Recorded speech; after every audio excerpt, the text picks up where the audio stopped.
You're listening to the Make Mental Podcast. What's up, Make Mental listeners? I'm Alyssa Herman, former athlete and founder of Beyond the Athlete. If you are a former athlete too, then you know the hardest part of retiring isn't leaving behind your sport, it's losing your teammates. This is why I created The Locker Room, an online community where former athletes rebuild structure, purpose, and healthy competition, all alongside a new team who truly understands them. Make Mental listeners can join free for 30 days. Just use code MakeMental at the link below to request your spot on the roster. You know, one thing I've learned while running Make Mental is that the conversations are the easy part. It's creating content and getting it out there that takes the most time and energy. That's why I started working with C3 Socials, and honestly, they have been a lifesaver. They've been running my Instagram, TikTok, and YouTube for the past few months, and in just the last 90 days, over 350,000 people have visited my Instagram alone. But the numbers aren't even the best part. It is the time and energy that I've gotten back. Chandler, the owner, is super personable and always available. Seriously, it's crazy how hands-on she is. So if you're trying to grow your brand or just free up some headspace while getting results, check out C3 Socials. Tell them Make Mental sent you because they've helped me tremendously, and I cannot recommend them enough. Hello again, beautiful people, and today on the Make Mental Podcast, I am honored to welcome a 3-time collegiate All-American Olympian, multi-sport athlete, and mental health pioneer, Annie Kunz. Born in Denver, Colorado, Annie made her mark early as a standout athlete at Wheat Ridge High School. She earned more gold medals and silver medals than I can count in states in track and field.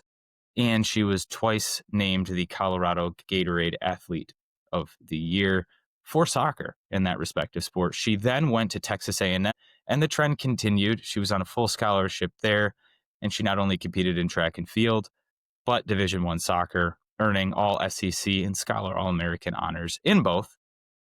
She then transitioned to the Heptathlon, which I am very interested in learning more about. It's one of the most demanding events in track and field, in my opinion, from what I understand. Consists of multiple events across multiple days if running wasn't already painful enough. At the 2020 Tokyo Olympics that we know took place over COVID in 2021, she finished 6th in the heptathlon for Team USA. But to us on the podcast, yes, those are all wonderful, but what's most compelling to me is just not the medals and statistics, but the story behind them. It's the mindset shifts, it's the changing of sports, and it's the multiple disciplines that led her here to us today. So without further ado, Annie Kunz, welcome so much to the Make Mental Podcast. Oh, thank you. That was such a nice intro. I appreciate it. Hey, I try. But yeah, I'm kind of curious. I gave my spiel about you. How do you define yourself? Who is Annie? I'm getting deep right off the bat. I love it. I feel like that question, especially now at this point in my life, kind of at the tail end of my career and transitioning out of sport, has definitely been something that the last few years I've tried to really assess and figure out who is Annie outside of sport when this sport ends, when it inevitably will.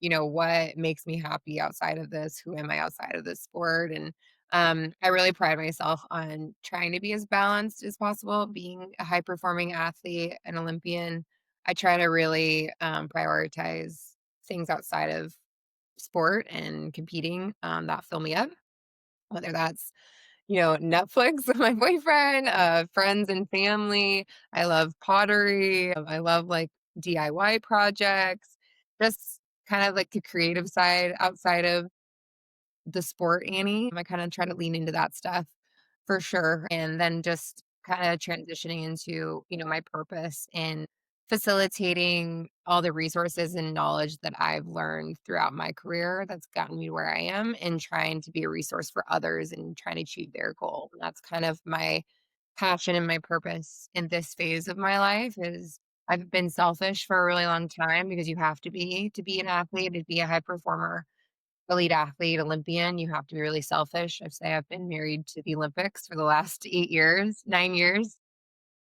And so now I'm kind of reassessing that in how can I be selfless and offer, resources and help to others that are trying to chase big goals and dreams. Yeah, and that kind of comes with it's a theme in your life. It seems reinventing identity after change, I'll call it. Obviously, one sport, second sport, both at a very high level. When you're in one season, it's hard to focus on the next, but you also understand that like you still need to focus on the next. So now that that track is coming to an end, would you say your experience of already losing that large piece of you, or already putting that large piece of soccer behind you, is going to help you transition out of track? Or do you think it's been so long since that piece of you has been in the closet that you kind of need to reinvent yourself one more time?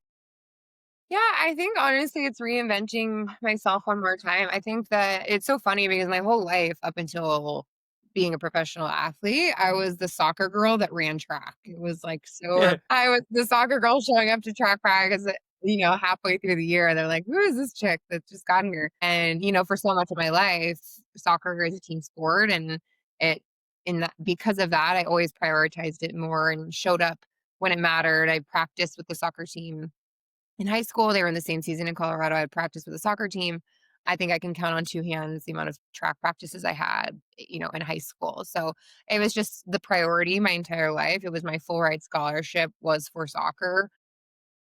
So it was kind of a shift there where I went from the soccer girl that ran track to, okay, now I'm going to be a professional track athlete. Like there was like an identity shift there for a while. And I think just that label that I maybe created for myself, like I'm the soccer girl, I'm playing catch up, that stuck with me for a really long time in those early years of going professional and just giving everything I have to track and field for the first time in my life. So I think I've kind of gone through these identity shifts naturally just with, my experiences that I've had in soccer and track.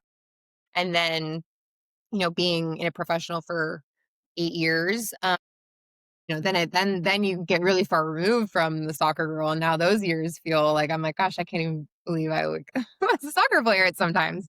So it's interesting. And then, the Olympian aspect, I think was probably the biggest identity shift, I guess, because you train your whole life for one moment, basically, and it's this pinnacle moment.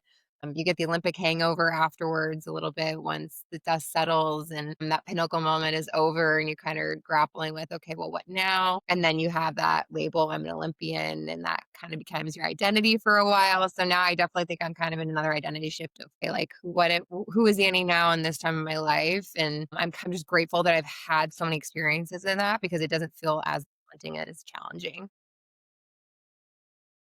Yeah, I can draw so many parallels to my own journey.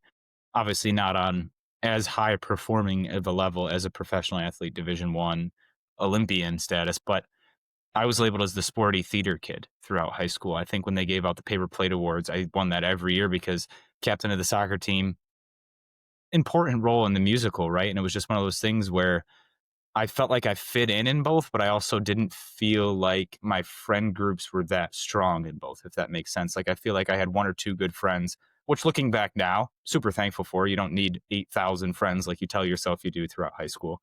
But that was in high school, right? That was my identity crisis, if you will.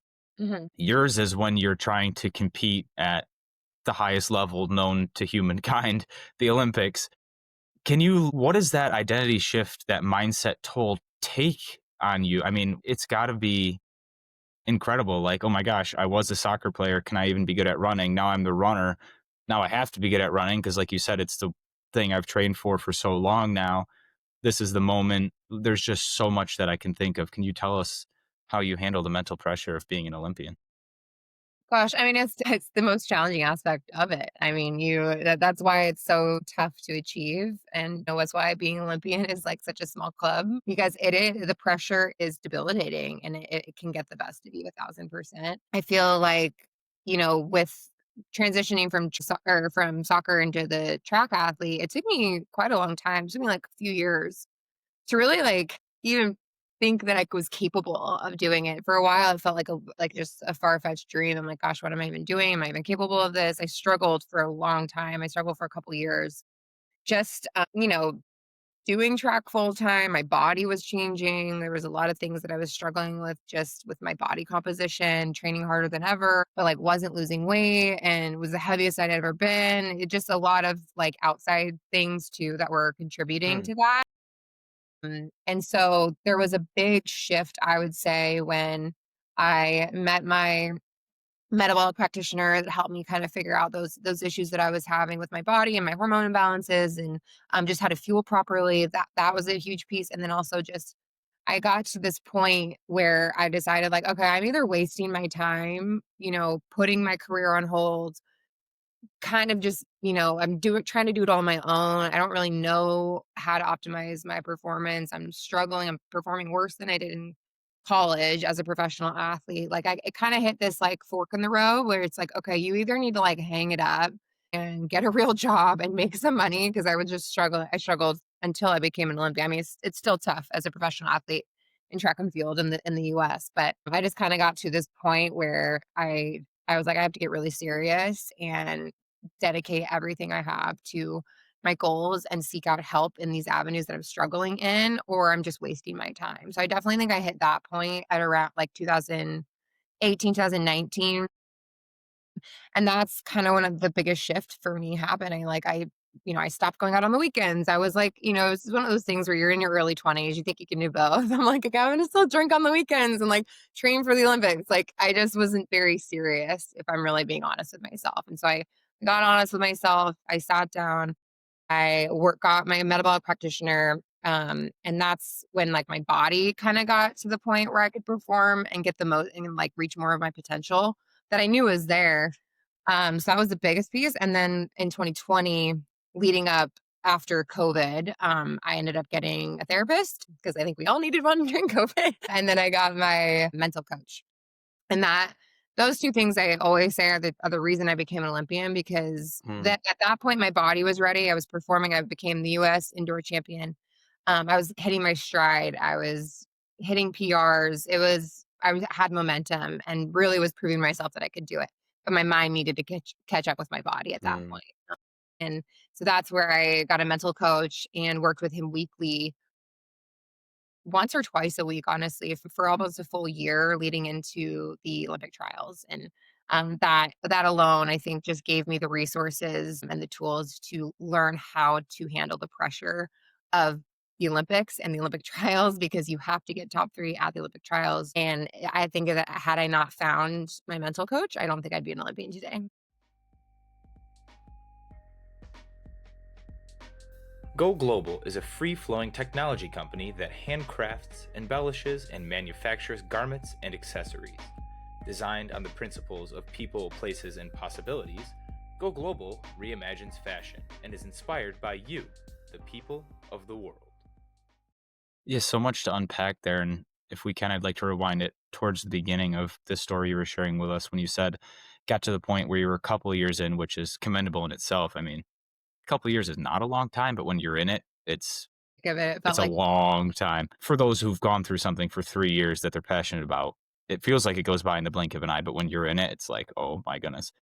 When you finally got to that crossroad of, "I need to get serious or I need to get out," mhm, we so often hear about your story, right? Because 'Cause we're not afraid to share our success stories, and you're obviously have yours. Why did you choose to give it a true shot instead of say, "Okay, you were really athletic or you are really athletic, however, you're in your mid-20s and you have another path to choose." mhm. What clicked in your head and is like, "No, I'm gonna try this. I might fail, but I can't get a regular job." Yeah. I mean, I think I knew, like I said, I had to be honest with myself, and I knew that I wasn't giving it. I knew that I couldn't, if I were to walk away, I knew that there was a ton left on the table that Mm, take care of and take seriously and give everything I have to give myself the best shot at reaching my potential. Like I said, I was still like, I'd still drink a little bit here and there. I didn't get help from anyone. I wasn't talking to anyone. I didn't have a sports psych. There were just things that I knew that I couldn't walk away without regret. And that's where I sat with myself. I said, okay, I'm going to give this another like year and I'm going to do this, this, and this. And then at the end of this year, if I don't see progress, then that's my sign to get out. But I think you just have to know that, you've given all the things that in your control, your 100% effort, and you can walk away with peace of mind of that. And I couldn't do that at that point. Yeah, it was a year for you. Do you think there's a certain time period you should give yourself once you make up your mind to achieve something that you want to? Is if you don't see results after a week, is that frustrating enough to stop? If you start to see results and plateau, obviously that happens to athletes a lot. Hmm. What's a healthy timetable? And again, this is your story, but your opinion for, okay, I gave it my best shot, but I need to, again, be real with myself. Yeah, I mean, I think a lot can happen in a year. Mm. I think a lot can happen in 6 months. And so, I mean, it really depends on your goals and what you're trying to achieve. I mean, there's so many different. Are you trying to build a Are you starting a company from ground zero? Correct, correct. The variables are The great. variables are Yes. very different.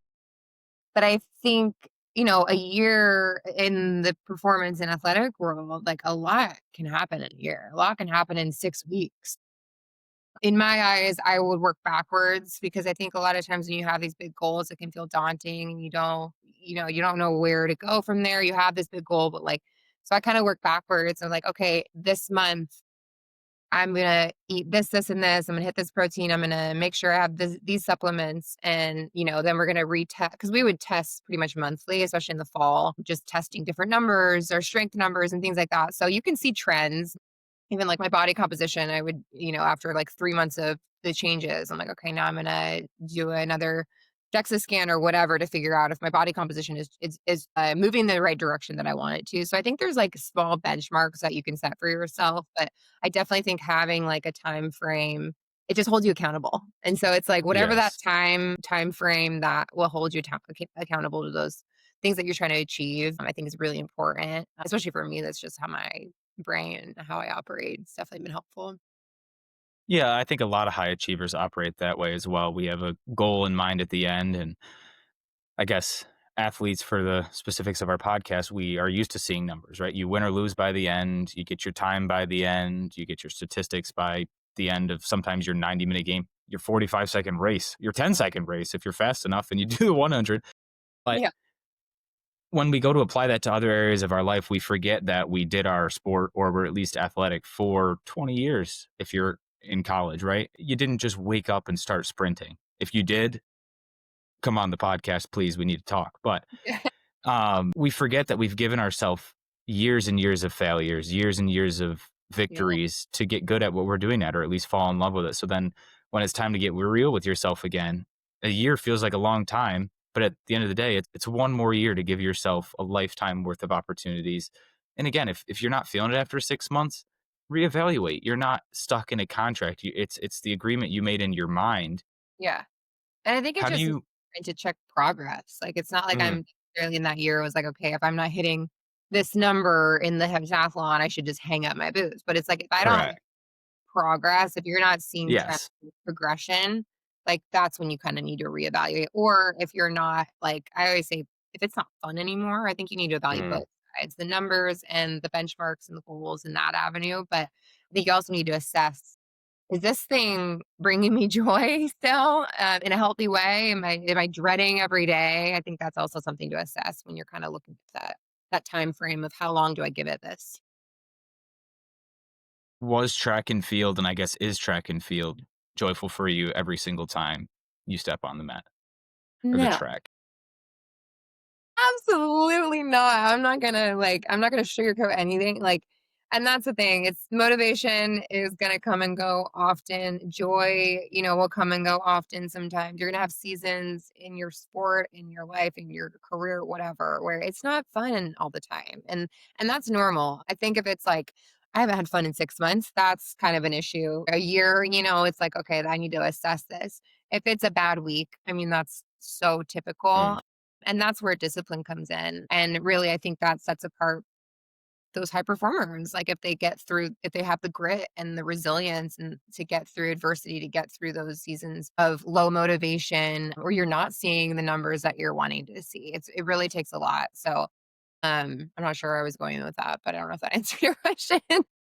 No, it definitely does, and I think discipline and motivation are interesting topics Yeah. in life, but for the needs of our podcast in general. When you Mhm. talk about discipline and motivation, it's so hard to do it alone. That's why even in your individual sport of track, you still have teammates. Like it's not just like in tennis, they have training partners. Every individual sport you see, they don't do it alone. Even boxers, right? Yes, they enter the ring alone, but they train. For you, in order to stay disciplined, I'll use Mhm. the word discipline in this sense because I think motivation and discipline, although are similar, are entirely different. But Okay. to stay disciplined, I know you mentioned your therapist and your performance coach. What role does that play in your discipline? Oh, huge. And that's the thing, that's the thing I recommend a lot of times. It's really hard when you're in the thick of it or you're in one of those tougher seasons to kind of like become a recluse and isolate and like not seek help. That should be the biggest red flag to you that you need to reach out for someone's help. And so that's my biggest advice too is like it takes a village. Like I could talk about probably 10 or 15 people that helped me get to my dream of becoming an Olympian. I would never have gotten there without them. It's like it really does take a community around you to help you stay disciplined, to get you out of those low moments where you're lacking motivation, to have fun. I mean, my teammates that I trained with every day, it was like so much more fun being around them. They made the sport more fun while we were competing against each other at the end of the day.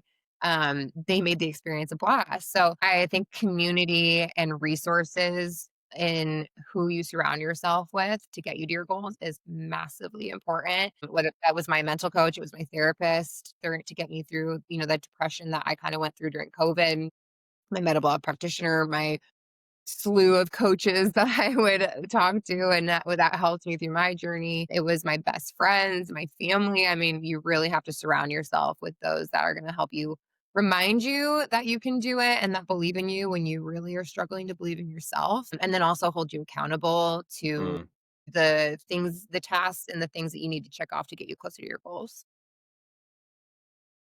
Yeah, in your journey, if you stripped away every single person except for one in your support system, Oof, that's hard. what what's that one that you just I need them. I just needed them to get where I'm at. Not that you didn't need the others, but just I'm setting parameters. You're not allowed to have every single person. You have to pick one.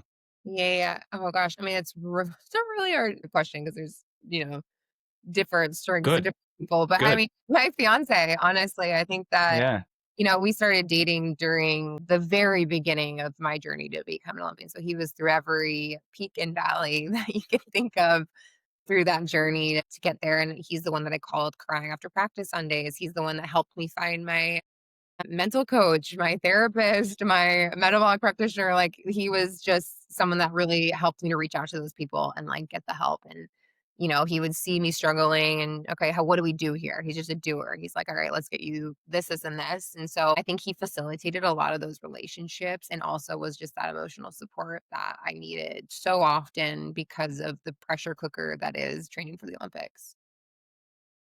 Yeah, the calm and the chaos. We all need one of those people. Yeah. He's Definitely. just the steady vision that Yeah. even when he's going crazy inside, he's like, "Well, Yeah. here we go. Let's buckle And I'm up." No, emotional, like, I'm a very sounds emotional person, he is totally opposite. yeah. He is, like, doesn't get the emotion, so it's good, he balances me out and kinda helps me Yeah, I love that. on track, yeah. Yeah, and I find it fascinating, and we're gonna get into it here. Well, let's do it now. Heptathlon, so many events, chaos, right? That kind of like your journey to the Olympics in the most respectful way possible. Like you said, it took this person, this person, this person, this turn, this twist, COVID, and obviously your fiance being the steady through all of it. Before we jump into the nitty gritty, can you tell us what the heptathlon involves? Yeah. So, the heptathlon is the women's version of the decathlon. Most people recognize the decathlon more than the hep, but, it's based on a point system over 2 days, and day 1 is the 100-meter hurdles, the high jump, the shot put, and the 200-meter dash, and then day 2 is the long jump javelin and the 800. So you add up your total for however far you throw or jump or run. There's a point system down to the millisecond, down to the millimeter. So they add it all up at the end, and that's how they rank, first, second, third, and so on. If I'm not mistaken, your PR is up in the 6,000s somewhere. Yeah, it's Is that correct? 6703. on a scale of good, better, best, where does that, like, what's the maximum you can get? I think the world record is like 7,200, but that's Jackie Joyner Kersey. If you can break there's like 3 or 4 people in the world that's broken 7,000 points. I think my Okay. score is like number 5 all time in the US. Well, that's kind of dope. Well, not kind of dope. That is dope. Thank you. I'm just trying to let the listeners know that 6,700 sounds like 67, which is barely passing, but 6,700 is freaking good. Yeah. Like, you don't just fall onto 6,700 by accident. And if you do, we need to talk. Yeah. It's a number So- that I honestly never thought I would reach. So it's crazy. Yeah, I'm curious, why the heptathlon out of all the events you could have chosen? Yeah. Well, so I got recruited as one. I had done a lot of the events in high school. I'd done like the 4x2. They would throw me in the 4x2 every once in a while to relay. I did the triple jump, long jump, high jump, both the hurdles, 100-meter and 300 hurdles. So I had done a lot of the events already kind of. And so I was recruited as a heptathlete and then had absolutely no idea what it even was when they were recruiting me for that. I did my first like hep, I think the summer before going to college, I believe, and ran my first 800 and was like, what the hell did I sign myself up for? This is pretty gnarly. So yeah, I was kind of, I had no idea what I was getting myself into when I agreed to be a heptathlete in college. Yeah, I've noticed, one, you have like this incredible self-awareness. Obviously, it's a lot of mental work, but I've noticed a theme of craziness, right? And just from the outside looking in, because I get this too, it's just like you do everything, right? You do too much, you're doing the most. Like, why? Why do you put yourself through that? Yeah. I know why I put myself through it. Why do you put yourself through 7 different events, rigorous training, multiple sports, and now planning for a wedding? Why? Craziest of them all. There were so many days that I feel like you ask yourself that question, like, why? The why? Like, why? What am I doing? Like, this is hard. It's one of the most challenging events.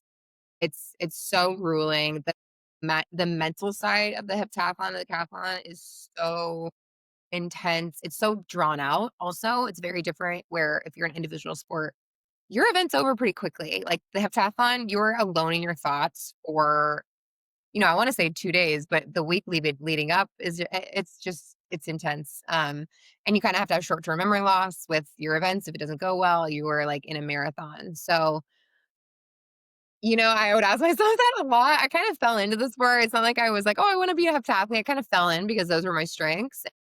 I've always been obviously super athletic with soccer, track. I've tried so many different sports. I pick up on things pretty quickly.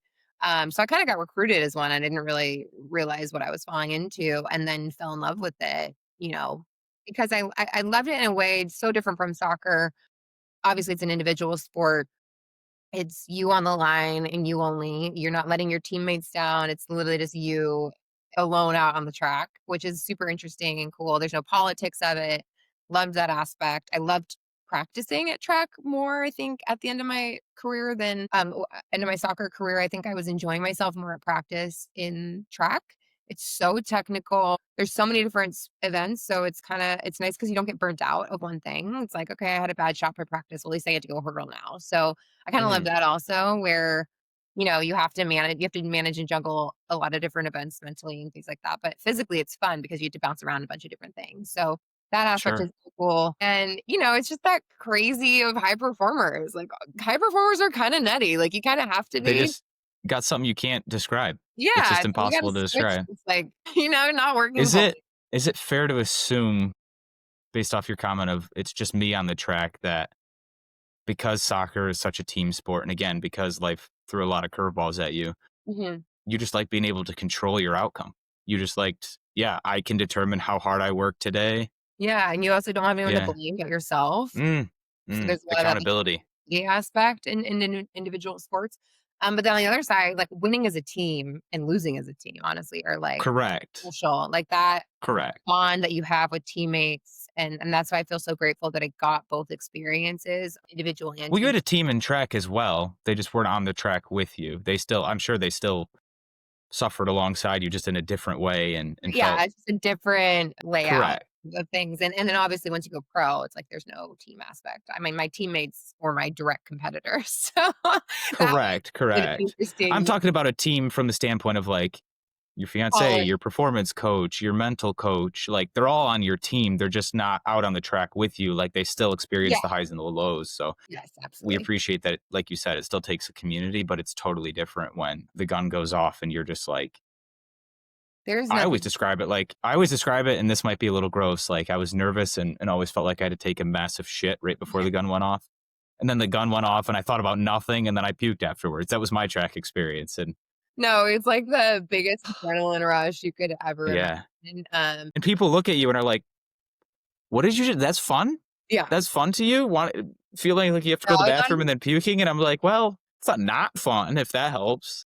well, and my teammates and I would always be like, "Gosh, why do we keep signing ourselves up for this?" Because, like, the Yeah. feeling that you have pre-meet anxiety, Mhm. like, those seconds right before the gun goes off is something that I can't describe. It makes you sick in a way, but it's also, like, the most electric feeling in the world, and that's something I Yeah. think I'll miss so much with track and field. It's, like, such a hard thing to replicate because Mm.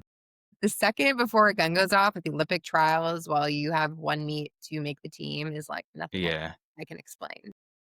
I can only imagine. I mean, I'm getting chills thinking about it, and I just scream at the TV when the US is on the Olympics. I just went to Paris, and that was so cool to even be where an Olympics was. So it Yeah. was like, I just get chills. I'm like, obviously, as a huge sports fan and a mental performance fan now. And it's always funny to say mental performance fan because people think of mental health as like this deep, dark, scary place, but like you can root for positive mental health. Like no one's Yeah, saying you can't, right? It's still just a foreign concept. So I think it's I did want to go ahead. Go ahead. Yeah. oh, no, I was just saying I think it's I'm glad that I feel like that negative connotation towards, like, mental health and all that. I think it's a little bit changing, and that's why Mm. that's why I love podcasts like this because it was so integral to my success, I so think well the stigma went from confusion and negativity to confusion and curiosity. It's no mhm, longer like, "Oh, I don't know about it. Let's just hide it over here." It's, yeah, "Oh, I don't know about it. I might not want to know everything about it, but like, let's just let's get curious. Let's yeah, exist in the uncomfortable for a minute. And hey, if it's not for me, it's not for me, but clearly it's something for enough people." So I really appreciate how in that aspect as a society, at least here in the States, it's changing to curiosity and not perfect. I don't think it ever will be, but I kind of wanted to transition into that. You said like the week leading up to your events, like all the preparation, the doubt, the work. What if you can summarize all the work you've done with your mental coach, which is probably not possible. mhm. I like taking many into one if you haven't noticed. If you could summarize the entirety of the hours you've put in with your mental coach to get ready for that moment, what is one thing you do minutes before that you get on the track just to say, yeah, I'm freaking good at what I do? Well, I mean, I think it starts so much earlier than the minutes before the Okay. track, honestly. Yeah. Like I said, I mentioned, it takes daily work. Like, this isn't something that you have a few meetings and he gives you the secret sauce. Yes. "Oh, okay, I can do this." It's like, no, this is like daily freaking hard work growing that muscle and working that muscle that Mm. is so important. So I would say, it began so much earlier than just before the meet or the week of, Olympic trials where I figured something out. I'm like, oh, I can do this. It was daily work of meditation, mindfulness practice, learning how to be present in competition so that I can get the best out of myself. That was a focus for months and months leading up to What that. does that look like? What is presence in competition for you? Well, there's so especially with the heptathlon, it's like you can get so caught up in something that already happened. It's like anxiety, depression. It's like you're either caught up in something that already happened that's out of your control and you can't let go of it, or you have anxiety of what's coming and you're taken out of the present moment of what you're trying to do in that moment. So it really is like learning to just be, which Mm. sounds so simple and it's really not that complicated, but it's so challenging. So just learning how to be present and ground myself in those moments with breathing techniques with anchors. I would call them anchors and mindfulness and meditation of coming back to your center, learning to witness your emotions as they arise instead of just letting them take control of you. I mean, those are all the things that kind of we worked on for months and months and months. Yeah. So by that point, leading up to Olympic trials, I had those tools in my tool belt. Like that was solid. It really was the ability to let go. I say that, and sometimes it can get confused with not trying. Mm. Just Yep. that idea of letting go, and it was so I was especially when you have a goal, with the stakes that the Olympics have and the Olympic trials where you're like, "I've given my life to this for 3 years. I'm 28 years old. I've never worked. I've put off my career. I've put off, getting married, all of these things." So you're gripping on so tightly to this thing and this goal and this achievement that you want so, so, so badly. It was so hard for me to just like release that grip and allow myself to be okay with whatever was going to be and know that I've done everything in my control up until this point. I've done the work. And literally 2 days before Olympic trials was when I could genuinely feel, weight off my shoulders where I'm like, okay, Mm. God, I give it to you. Like I give it to you. I let go, I release this tension that I feel because that just gets in the way of performing at your best 1,000%. And so, I mean, I don't know how to explain it. I think I just came to terms with that and was able to let go and give it to God and know that I'm like, I know in my heart I'm gonna give this everything I have. I'm gonna do everything in my control. I'm gonna put all of these systems that I've prepared for this moment into place. And I'm gonna give it my best shot. And I was able to do that. And I look it back at the Olympic trials and I couldn't even tell you what one other girl did. Like, I have no idea what their marks were. I don't know. I was just so present in what I was doing. I was so grounded in gratitude for the experience of being there and looking at my family in the crowd, watching me compete Olympic trials, that I was so joyful and present. And that's what got me in that flow state where I was able to compete and put up the marks that I put. Yeah. And to kind of, I always say dumb it down, but you can't really. I mean, I guess you can. To dumb it down, the closest thing that I can compare it to is for someone who's never experienced the heights of, I mean, athletics, but the Olympics specifically, is when you're studying for a test for weeks. Yeah. This might be oversimplified, but you're studying for a test for weeks and it's 30 minutes before the test and you're like, I just don't know this. I just don't know this. I tried it. Just close the book. It's 30 minutes before the test. Focus on everything you do know. And when you give yourself that mental freedom, that space to just be, sometimes it comes back to you. Sometimes it doesn't. Just like when you compete, sometimes that extra second, that ability to be more present comes back.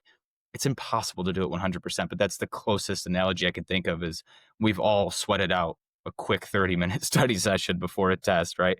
Yeah. Just Absolutely. just give yourself the grace to let it be and accept what you're very good at and know like you do on a test, but also accept that I just I got to do what I'm good at and I might never know this. So let's focus on what I'm good at, put up record numbers in those so that way I might be able to fall a little lower and say one of the throws. I'm not saying you did. I'm just assuming, but Yeah. But we you're talk about flexible at that point, It's like when you're more focused on acceptance versus, like, resistance, like, I think that's where a lot of athletes get caught up, especially in, like, individual sports too, is, like, just being able to accept what's happened, what it is, and, like, move on to the next thing and be present in the moment is, like, such an important skill set. yeah, that's a tough space to be because you said it seems like nonchalant or could Mhm. give a crap about what's going on. That is definitely a slippery slope. How do you how do you balance that? How do you say, okay, I accept it. However, I don't really accept it because next time I want to try and do better. Yeah, I mean, and it's like I would struggle with that where my mental coach, I'm like, well, that just sounds like I'm not trying. He's like, Annie, you're never gonna not try. Like, you're never gonna not care. Like, you wouldn't be here if you didn't. So it's like that grip and that control is actually hurting you more than it's helping you. And so I just, it took so much work, and it's something that, like, you can't force. I think that was the hardest thing, like, because there's been times in my career where I'm like, "Okay, I know this. I know that I need to let go of this control. I need to, like, release this grip," but it's really, really challenging, and, like, I just Mm. can't because I want it so bad. So, it's definitely really, really hard, and that's where I think a lot of that, like, those meditations and, the journaling, the just kind of those practices that I put in place really help you to do those naturally and kind of subconsciously. I noticed the times, in my athletic career, in my life, even when I stepped away from those practices And that consistency is typically when I struggle the most in those avenues that we Mm. so, just really remind yourself of the things that you need to put into practice, to be able to do those things subconsciously, because it doesn't come naturally for sure. Yeah, and then the sport's gone. Yeah. Then the sport's gone, and then you can coach, you can move on with your life, you can live in the shadows of what used to be, like some of us do. We don't talk about that enough. We really don't. And, well, we talk about it more than we used to. Again, good, but we still don't talk about it enough. Mhm. Even if you're not an Olympian, like I said, you play sports you do something for even a year. You put so much effort into something for a long time, gone. Yeah. It's not like your job where you can, oh, I can go to another company or, oh, I can create my own. It's like, no, your body gives up at some point as much Right. as you work on it. Yeah. Is that you right now? And if it is, what's the letdown like, if you don't mind? I think that the last few years have kind of prepared me for this season that I'm in my life. I Okay. think that I faced a lot of adversity. My two experiences with the training for the Tokyo Olympics and training for the Paris Olympics were polar opposite, Hmm. like completely different. For Tokyo, I didn't have any sponsorships. I was like extreme couponing for groceries. My mom and my dad were helping. My fiance was helping. My or boyfriend at the time were helping me. So it was like I just had the passion because you have to. That's the only way. The only way you get through. The second Olympic cycle was, okay, I finally have the sponsorships and this financial support so I can, stand on my own 2 feet and do this. That I was like, if I can't do that, I'm gonna give it up. And so I finally had that support, which was incredible. I got to travel to cool places. I did like fun shoots and all these things. So it was just a different experience. But then there came pressure of like, okay, these people are paying me now. People are paying me to compete. And so I took on a lot of that pressure to Mm. like be worth it to them, I guess. Which, I put that on myself. No one put that on me at all. Well, But still pressure.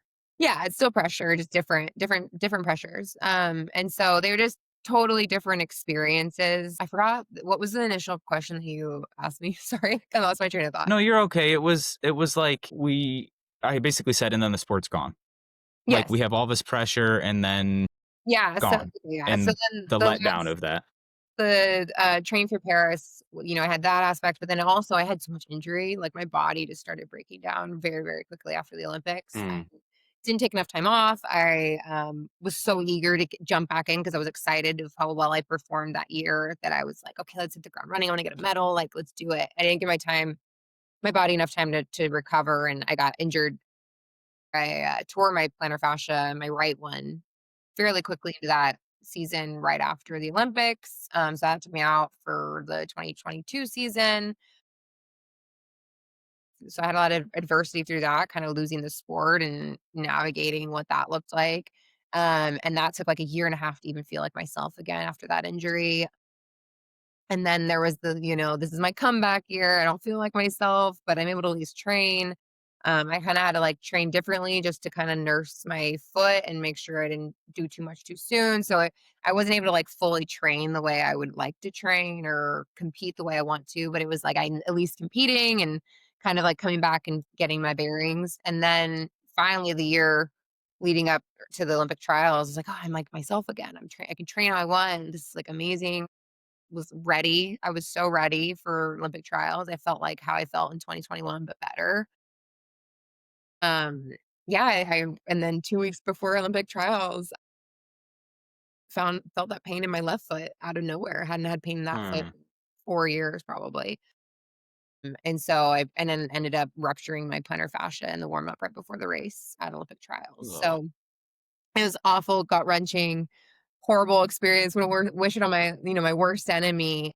But all of these things, they got me closer to my faith. I feel like that was a huge, purpose in the pain through all the adversity that I went through with my injuries. And I think it pushed me to figure out, during those times, okay, all of my happiness and my joy cannot be tied to me competing and like, Mm. me competing in this sport, winning a medal, making an Olympic team, just being an athlete in general. I think it forced me to really find things. And honestly, my mental coach pushed me a lot in that too. With like, okay, Annie, like, what are you doing outside of like thinking about track? journaling about track, watching track video, like in your free time. And I couldn't give him an answer. I'm like, I don't have time for friends. Yes. I was just, you have tunnel vision when you have a goal like Mm. that. And so he pushed me to like, this week, we're not like, your only homework is finding a hobby that has nothing to do with fucking track and field. And like next week, you're going to tell me how it was. And I went to a pottery class by myself and I freaking loved it. Like, it was like Yeah. so therapeutic for me. And so I just feel like there's been these moments that have led me to, this time where it's kind of helped me with those transitions and just knowing, things that fill my cup outside of my sport. I'm super grateful for that. Yeah, I've noticed that's a common theme with a lot of, if not all the guests we've had on. They've had this moment or a series of moments that helped them transition out of their sport. And the ones that didn't, their stories is just as valuable, but so wildly different than the handful of athletes that I've interviewed. Not even a handful now, the many athletes that I've interviewed, Yeah. where they've had maybe an injury or a financial setback or both, or this just got to a point where their body just gave up. I Hmm. mean, you talk about only focusing on your sport. I remember in college for myself, after the game, it would like upload live and I'd go and watch the video Hmm. just after my shower. And I'd be like, all right, what's 5 things I did good? What's 5 things I need to do again? Did I pass it with my left foot here? Why did I get this yellow? Was it my fault? Was it like my brain didn't stop? And then I'd get up and just drink 8 coffees and go to practice again. Like that was my life. I still drink 8 coffees. I just go to work and sit at a desk.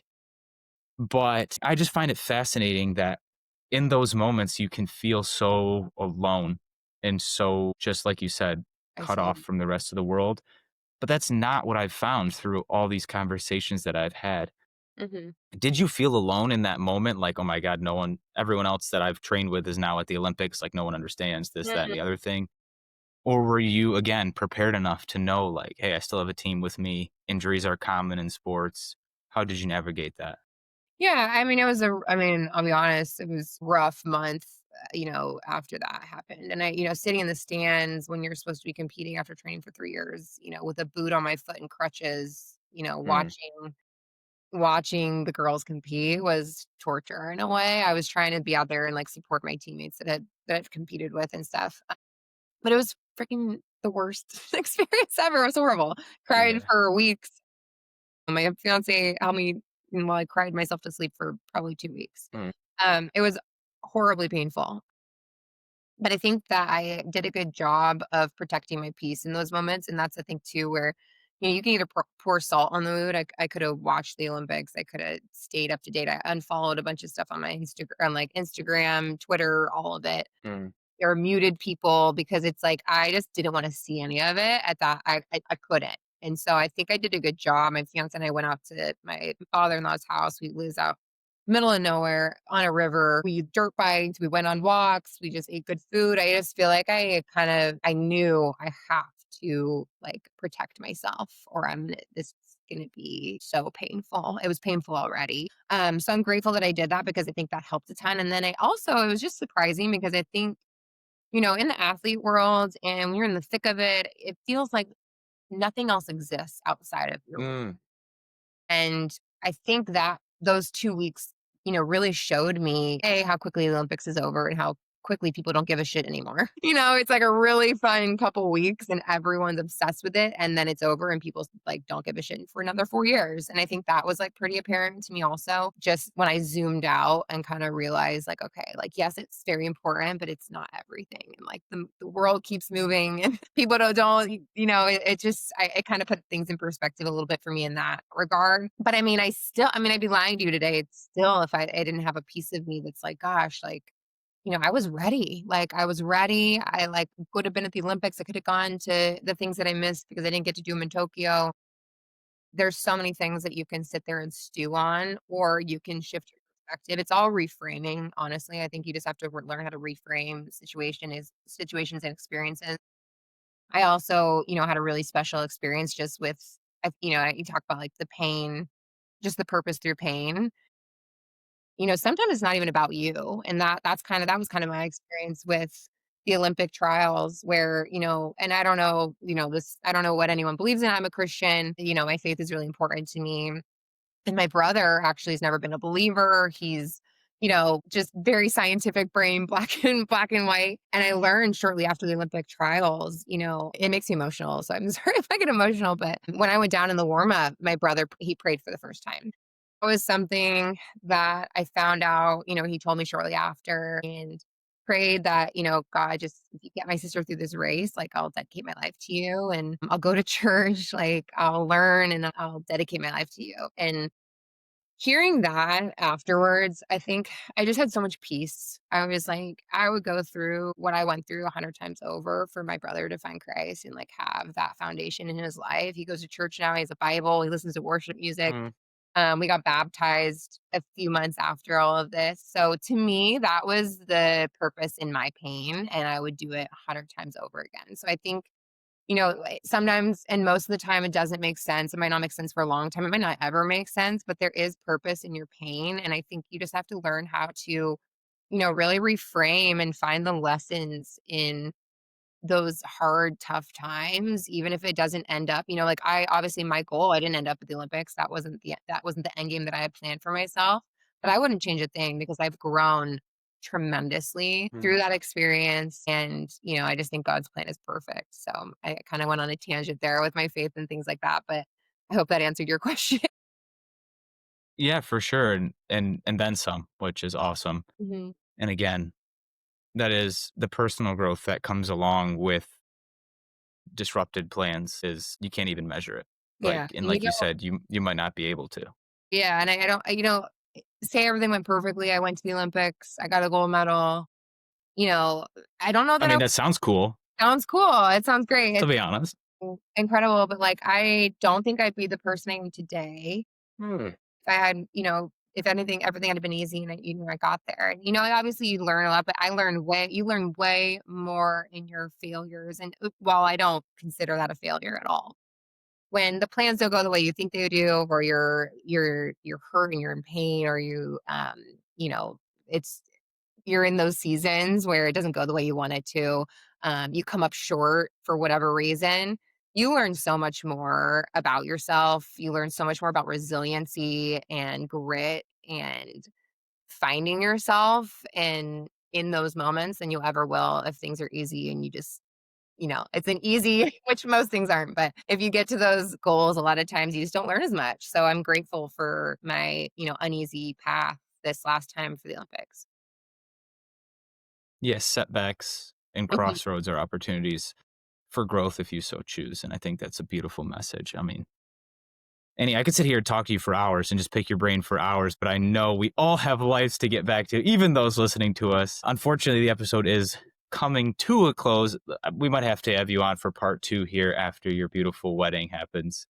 We'll learn about the crossroads and the excitements and the joys of that as well. That could be a whole nother episode in itself. But I want to ask the final question here that we asked every single guest that comes on our episode. I think I might know the answer, but I hope. Well, we'll just ask it. If there is one person in the entire world who could use a hug from you right now, who would you give it to? You end every show with that? I do, and we get group hugs, we get random people, we get younger versions of self, we get everything. So I always love hearing who needs a hug. Who needs a hug? Oh my gosh. I'm trying to think right now.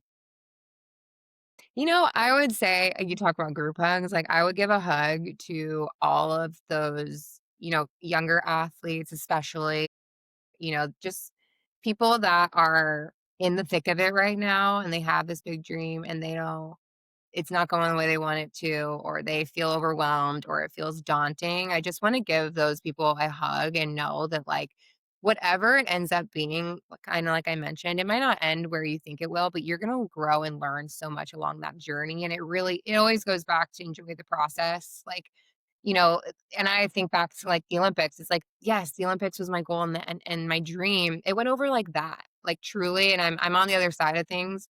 And I look back and I say this so genuinely. I am so much more grateful for the journey. Like I 1,000% am more grateful for the process to get to the Olympics than the actual Olympics. And so I would just give those a hug and just really try to encourage you to enjoy even those hard moments when you're in the thick of it and questioning yourself and the self-doubt, believing in yourself, just to keep pushing forward and take small steps towards those goals. And you're going to learn a lot about yourself, and you're going to be a lot more resilient and stronger person at the end of it. The choice to move forward, no matter what the outcome is always worth it. Action over everything. Yes. Yes. Well, wow. Thank you so much, Annie. We're excited to see how things go for you and your future husband and anything else that might go your way. Obviously, life after sport, different sport. Who knows? I know pickleball is a very popular sport for retired athletes. I may or may not be playing it myself now, but we're just so appreciative of. I will say. Yeah. Hey, there it is. Maybe you're an Olympic pickleball player next when that reaches the Olympics. But yeah, no, we're appreciative for the last hour you've spent with us, and to get vulnerable and share your journey, and really pick the brain of yet another high performer. I personally am so blessed every time we get an episode to record, and I know the Make Mental community feels the same way. So thank you for sharing your wisdom and little nuggets of your truth and your story with us. Obviously, a lot more to it, but to compact it into an hour, I would say you did pretty good. So thank you. Thank you. This is the important stuff that I feel super passionate about sharing. So thank you for having me on. I appreciate it.